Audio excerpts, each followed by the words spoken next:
And I hated for the sun to come up, and I hated for the sun to go down. I had nothing to live for. I wanted to die, but I'd pray, and just my faith and my family, those girls and mother, brought me through. What created this kind of pain for Marilyn Motts? Most days you'll find her watering the flowers outside her home in Habersham County in northeast Georgia. She and her husband Aubrey have been married for 23 years. Today they are retired and live comfortably along the banks of the Sequoia River. On the surface, Marilyn has what we all hope for, a happy, secure life with someone she loves. So what haunts her from her past? What causes her to still have nightmares? It started when I was about 10 years old, just as I was filling out as a young lady. And it started as fondling in the bed, and I'll never forget the first time he touched me. And I knew it was wrong, and I couldn't believe that he was doing this, and I turned over and he did it again. And I can't remember how that night ended, but that was the beginning. It was the beginning of a nightmare of child sexual abuse for an innocent 10-year-old girl by her father. He would actually come in to the house and send the other children to do something, call me into one of the bedrooms, push me up against the wall, pull up my clothes, and actually penetrate.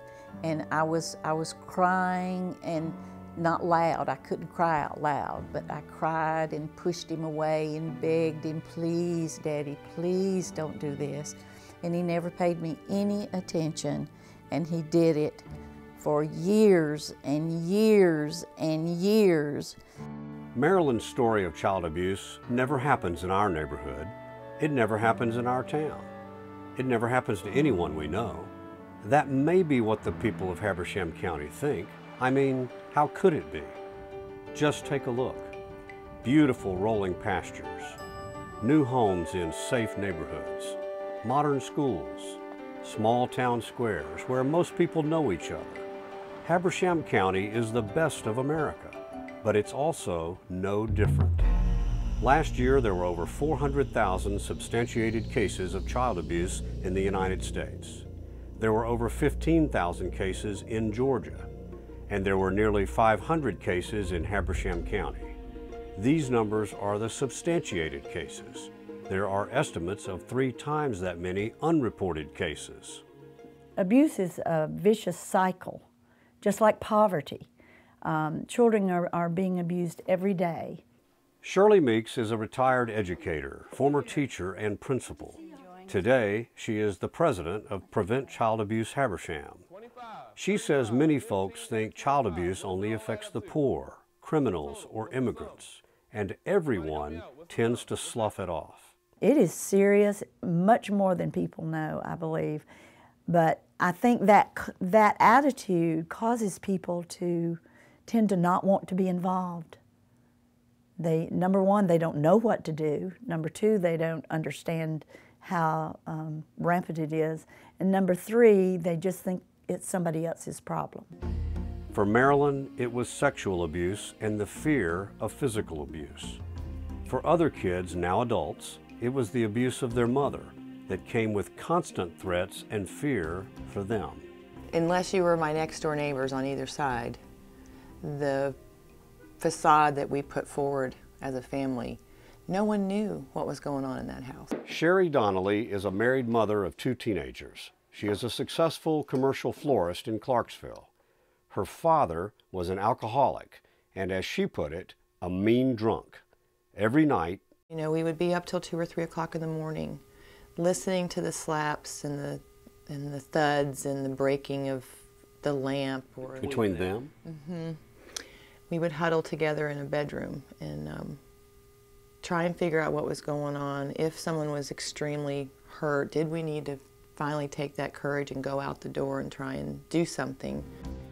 The threats and abuse continued for years. Finally, her parents would get a divorce. There was a point where when you talk about verbal abuse, there was a point that came that my dad said very vocally and in front of us that he did not want a divorce from my mother. He wanted a divorce from us. How did that make you feel? Awful. We were the problem. And we did everything we could to be good and perfect and get it right every time. And it's hard to hear the pain in Sherry's memories. It's even harder to hear it from children. Holly McShane knows this story all too well. She is an elementary school counselor, and as much as anything, Holly listens. She looks for signs of abuse, whether it is neglect, verbal, physical, or sexual, because kids don't often come right out and say what's going on. Holly sees the clues in their words, their eyes, and often in a most unlikely place, their artwork. She remembers asking a young boy to draw an image of his family and include himself in the picture. When a child is finished with their artwork, the first thing I ask them to do is to explain it to me. And he pointed out that the brown figure was his mother's boyfriend. And I said, but who is this person in the middle? He said that was what he thought he looked like, and that's how he felt. And when I asked what was going on with the blood running from the eyes, he says, well, that's because I cry all the time. And I said, well, where is all this pain coming from? And he just sort of pointed to the brown figure, and he said, you know, that's Mom's boyfriend. He hates having us around. And the child had 2 other siblings in the house at the time. And another child, another drawing that speaks for itself. I had always suspected that there were other things based on his behavior, but I didn't have any concrete evidence, so to speak, to work with. And when I questioned him, he still would not articulate the right legal words to make the moves that I wanted to make to protect him about what was happening and who was hurting him. But it was just that this is how my body feels, it hurts all the time. But shortly after that, the mother moved them to another county. And I don't know if he's ever gotten any healing, and I don't know what kind of person he's going to grow up to be. And there's so many children out there like him. They just come and go. In 1992, a number of Habersham citizens came together and said something had to be done. It was the beginning of Prevent Child Abuse Habersham. The organization began to grow and succeed under the leadership of Janice Stapleton, who secured their first state grant. She knew, and the leaders today know, that to make a difference, they have to break the cycle of abuse that repeats itself generation to generation. It begins here at the Habersham Medical Center.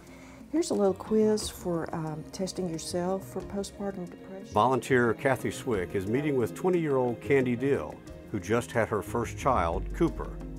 Every single new parent, like Candy, is introduced to the First Steps program while they are in the hospital. Prevent Child Abuse Habersham volunteers offer parent education, provide links to community resources, and offer intensive long-term phone support for any parent who wants it.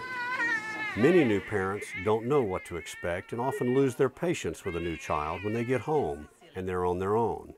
It can be the seeds of child abuse, but most times it can be prevented with education. Cómetelo, ponlo en tu boca. Put it in your mouth. Yes, very cute. Some new parents volunteer for an in-home education program called Parents as Teachers.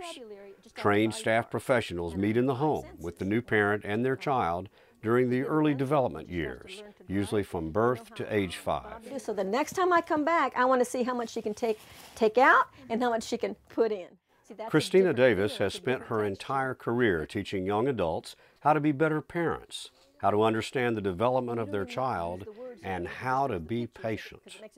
If the mother can feel confident in herself that I can do this, especially these young mothers, they panic. And it only takes a moment to abuse your child, shaking them because you want them to be quiet. That's child abuse, and that affects the brain.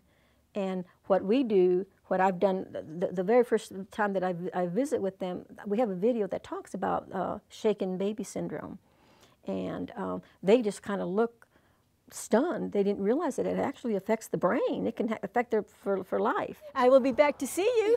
See you later. She's there for these families, and they know that, and they trust her we can't really begin to make a difference till we have built that relationship with our families and that they trust us and they know that we are sincerely there to help them in any way that we possibly can. And that's what Christina does on a daily basis. We can choose to be passionate about creating safe environments. And finally, Prevent Child Abuse Habersham educates the community with their Stewards of Children program. Here, average citizens learn what they can do, what to look for, what to do if you suspect child abuse, and how to get over the fear of stepping forward. Because the worst thing that we can do is just to not be in the right moment for that child. We have to step out of that situation, and our emotions need to all be about what can I do to help this child. People need to feel empowered. They don't know what to do. They're worried they'll do the wrong thing. They're worried they'll get involved and get in trouble or overstep their bounds. None of that matters. This program will help them understand that more clearly than anything I've ever seen before. Several times a day, trains pass through the town of Cornelia. The trains go right past the old depot and right past some symbols of what this county hopes to create: happy, healthy children having fun. These bronze statues remind us of how important it is to protect our kids. So you can use those and not even have to write things down. And when we see Kathy Swick reaching out to a new mom, and Christina Davis dropping by to check on Tanya and her one-year-old daughter Yareli, and Carol James taking time to answer questions from Jacqueline Johnson, whom she has helped for years. Do you ever worry that somebody might get mad at you if you tell, if you're worried about somebody? And Holly McShane talking to kids at a local school. We realize how many lives are touched every day by Prevent Child Abuse Habersham. And I just think if you've ever held a hurting child in your hand, or seen an adult person that you love disclose their story when you had no idea that they had lived with that all their years, you're just a changed person after that. But no one understands more what needs to be done than Marilyn Motts. She knows how lucky she is. She survived, and she hopes her story makes a difference. If I feel like even what I'm doing today would help one child, would help one parent, you know, find one child and prevent child abuse, it would be so worth it if it was just one child saved. Every effort would be worth it. If you need help or know someone who does, or want to help, either way, please contact Prevent Child Abuse Habersham.